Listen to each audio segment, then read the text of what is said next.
Salute करता हूं मैं उड़ीसा को। क्या दिया है उड़ीसा ने इस देश को, क्या है उड़ीसा, इस वीडियो में बहुत डिटेल में रिसर्च करके बताई है। हर एक बात ध्यान से देखना, और अगर आप सच्चे, मैं कह रहा हूं उड़िया ही नहीं भारतीय भी हो ना, तो उसको जरूर लोगों तक पहुंचाना, क्योंकि मैं कहता हूं उड़ीसा सबसे ज्यादा अंडररेटेड स्टेट है भारत का। इसकी हिस्ट्री ले लो, प्रेजेंट ले लो या फ्यूचर ले लो, इतना पोटेंशियल भरा हुआ है ना उड़ीसा में कि अगर समझ में आ जाए तो ना देश का कोई इंसान, ना कभी उड़िया अपने आप को एक गरीब राज्य समझेगा, कोई हिम्मत भी नहीं करेगा। इस वीडियो को आखिरी तक देखना, बहुत सारे पॉइंट दूंगा, और आखिरी तक देखा तो मुझसे बात करने का एक मौका भी दूंगा फ्री ऑफ कॉस्ट, आपके बिजनेस या करियर से रिलेटेड। क्या है ये उड़ीसा? मैं कह रहा हूं उड़ीसा अगर अपने आप में एक देश होता ना, तो दुनिया की तीसरी सबसे बड़ी जीडीपी की ग्रोथ रेट होती इस देश की। क्योंकि बात समझना, भारत का सबसे ज्यादा बड़ा प्रोड्यूसर स्टील का, स्टेनलेस स्टील का, एल्यूमिनियम का उड़ीसा है। भारत का आधे से भी ज्यादा मिनरल्स का एक्सपोर्ट उड़ीसा से ही तो होता है, $243 billion per year. India $10 billion का आयरन एक्सपोर्ट करता है, और पता है अगेन 50 से ज्यादा % का आयरन कहां से आता है? उड़ीसा से। अरे दुनिया में इंडिया ऑलरेडी सेकंड नंबर पे सबसे बड़ा सी फूड एक्सपोर्टर है, जिसमें से उड़ीसा से अकेले 3000 करोड़ का सी फूड एक्सपोर्ट होता है, जो 2024 तक 20,000 करोड़ का करने वाले हैं। 2016-17 में जहां इंडिया का ग्रोथ रेट -2% चला गया था, उड़ीसा 17.6% का ग्रोथ रेट लेके बैठा था। आज भी भारत 4.5% ग्रोथ रेट पे है, तो उड़ीसा 8.4% पे, लगभग डबल। देख रहे हो कितना पोटेंशियल है इस प्रदेश में। मैं चाहता हूं कि यहाँ के जो लोग हैं, खासकर उड़ीसा, उन लोगों को समझ में आए कि कितना पोटेंशियल है, वो क्या कर सकते हैं, और पूरा देश भी इनको अंडरएस्टिमेट ना करे। इसीलिए इस प्रदेश वालों की मदद करने के लिए इसकी जो राजधानी है भुवनेश्वर में आ रहा हूं 2 फरवरी को, और बहुत सारी ऐसी इंफॉर्मेशन की जब हम रिसर्च कर रहे थे कि क्या हम बेहतर मदद कर सकते हैं, तब ये जब इंफॉर्मेशन आई सामने, मैंने कहा यार इस पे तो वीडियो बनना बनता है। पूरे देश को पता होना चाहिए कि उड़ीसा ने दिया क्या है इस देश को। ये हर एक उड़िया की ही नहीं, हर एक देशवासी की भी जिम्मेदारी बनती है कि इस प्रदेश का पोटेंशियल समझे, और कभी इसको गरीब समझने की हिम्मत तक ना करे। इसकी हिस्ट्री उठा के देख लो, प्रेजेंट देख लो, और चाहे फ्यूचर क्यों ना देख लो, इतना पोटेंशियल है इस राज्य में। आप देखोगे आप भी दंग रह जाओगे मेरी तरह। इनफैक्ट वर्ल्ड बैंक ने तो इसको सबसे बेस्ट जगह स्टार्टअप करने के लिए बोली है भुवनेश्वर में। परेशानियां और दिक्कतें कम नहीं रही उड़ीसा में, आप समझना।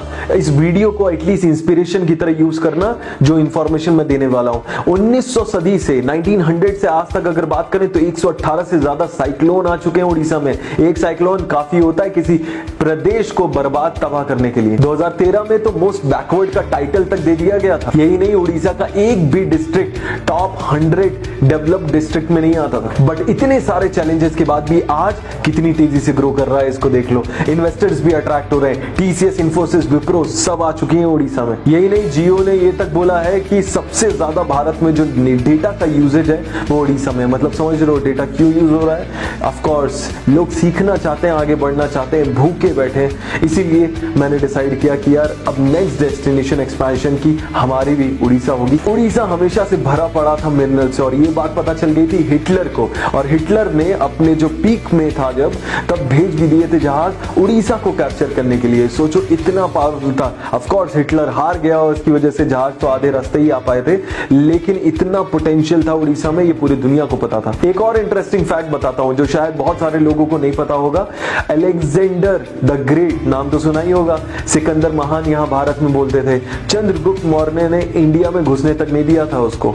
और सोचो ऐसे चंद्रगुप्त मौर्य एम्पायर जो पूरा देश पे राज करते थे, वो कलिंग में नहीं घुस पाए थे, और उड़ीसा ही पुराने जमाने में कलिंग कहा जाता था। यही नहीं, अंग्रेजों के खिलाफ जो शुरुआती जंग छेड़ने वाले फ्रीडम फाइटर बिरसा मुंडा, पूरी अंग्रेजी हुकूमत के दांत खट्टे कर दिए थे बिरसा मुंडा ने। इतना परेशान कर दिया था, जंगलों में गुरिल्ला वॉर करते थे, छुप छुप के मारते थे, कोई ढूंढ नहीं पा रहा था। बिरसा मुंडा अपने आप में इतने बड़े लीजेंड थे कि उन पे मैं कहता हूं एक वीडियो तो अपने आप में होना चाहिए। कमेंट करके नीचे बताना, अगर मैं कह रहा हूं 10 लोगों ने भी बोला कि बिरसा मुंडा पे केस स्टडी चाहिए बताएं, तो मैं बताऊंगा। इसके बाद सुभाष चंद्र बोस जिनके बारे में तो कौन नहीं जानता, भारत का बच्चा बच्चा जानता है, वो भी इसी भूमि से जन्मे जिन्होंने पहली बार पूर्ण स्वराज की डिमांड की थी और भारत की पहली आर्मी आजाद हिंद फौज भी इन्होंने ही बनाई थी। और आज की बात करूं तो स्टार्टअप्स भी बहुत सारे दिए हैं उड़ीसा ने। भुवनेश्वर ने कितने स्टार्टअप दिए उसका ऑलरेडी वीडियो है, आई पे क्लिक करके आप देख सकते हो।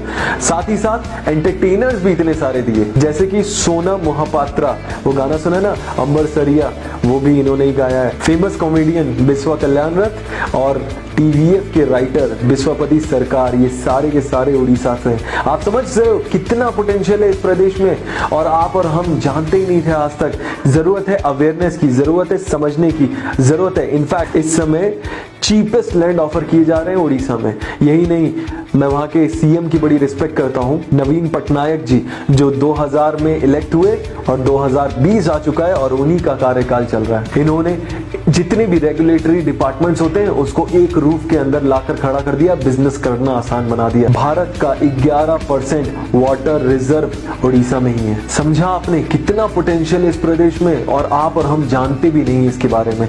समझो और शेयर करो, बांटने से बुद्धि बढ़ती है।